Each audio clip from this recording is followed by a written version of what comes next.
Hello everyone and welcome to another tech fix. Struggling with the cannot add card error when trying to add a credit or debit card to Apple Pay in 2025.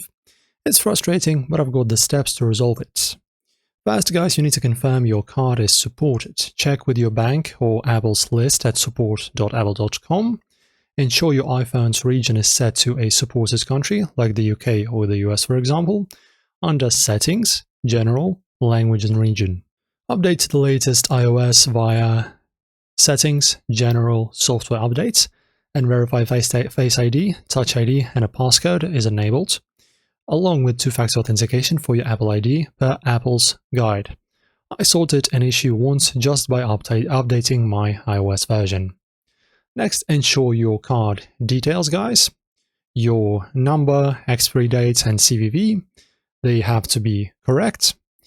For scanning, use bright lighting to avoid blurry images, as Mac Observer suggests. Check your Wi-Fi or mobile data is stable by loading a web page. If you see errors like invalid card, call your bank. They may need to clear a fraud block or verify the card according to Apple community forums. And if it's still not working, call your bank and check for authentication issues with your Visa or MasterCard. Otherwise, reach out to Apple support via their corresponding page or visit the Apple Store. And that's how you fix this error that frustrates a lot of people.